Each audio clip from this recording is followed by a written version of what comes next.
Good morning. Today we are on the 5th paragraph in the Isreal and Netzach Yisroel.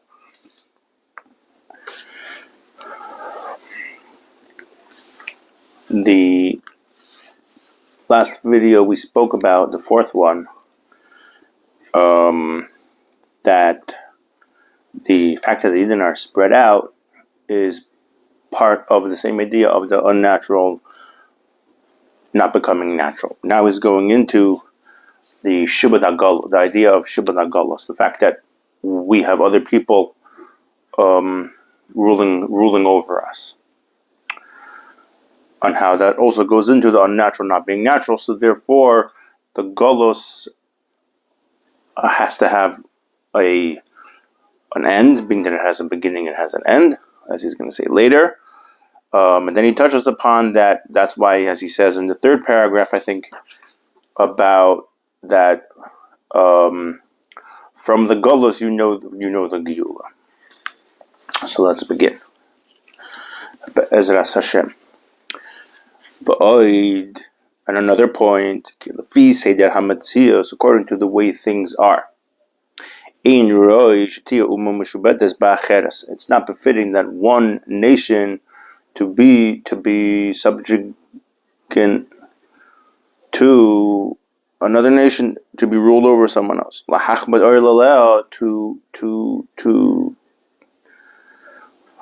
To superimpose their ruling over it. Hashem created every nation for themselves.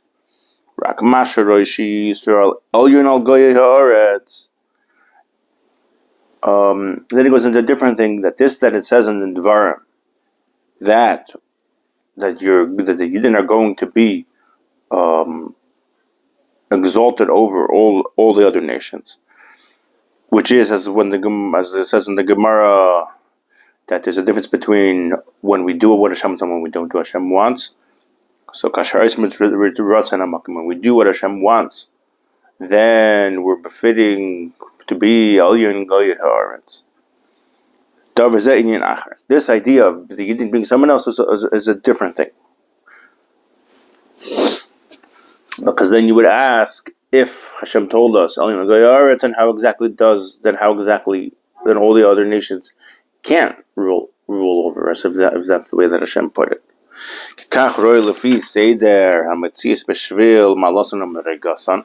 So according to the way things are, that Hashem gave each nation their place, and the Yidden are Elyon Goyah Haaretz, and that's the way that Hashem set it up. The other nations, according to the way things are.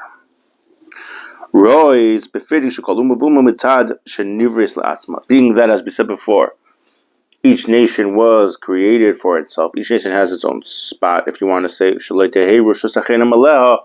there shouldn't be another nation dominating over it. If there's dominance of one nation over the other, would be constant.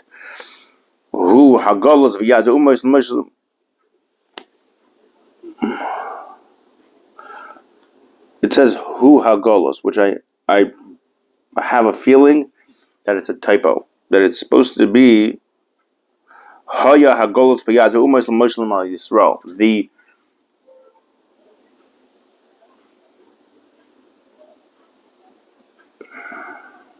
Sorry. This is how you're supposed to read it. If this idea of one nation being dominant over the other, if the nations were dominant over the Yidden, for example, over here,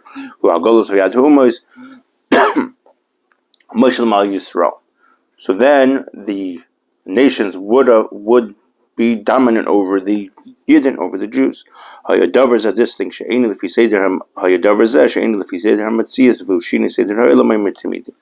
now this thing that's not in accordance of the events of the circumstances of the if you want to say order of events, that the way that Hashem set it up, that, as we said before, each nation has its own spot. But this thing is impossible. This thing is impossible because that falls in line to what we said in part 3 and part 4, especially in part 4, that part 3 rather, that 3 and 4, that it's impossible for the unnatural to become natural.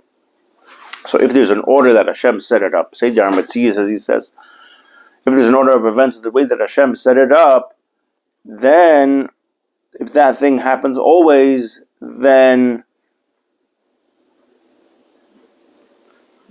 it turns the unnatural into natural. And therefore, once we understand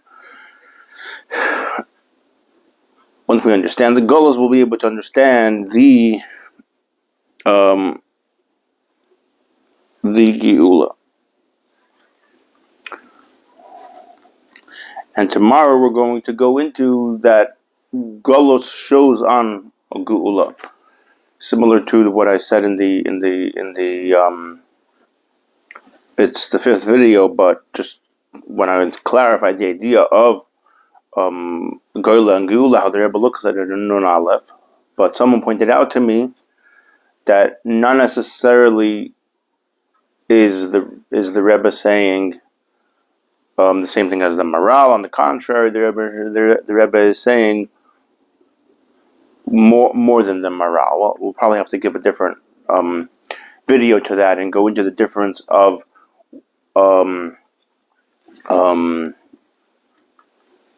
the idea of the world staying the way that it is, and then the other discussion of the drastic changes in the world that are going to happen, as we have in the end of Masechah Soita, as we have in Sanhedrin. But until then, if you have any comments, if you have any questions, please leave it in the comments below. I will try to get back to you by the end of the day. And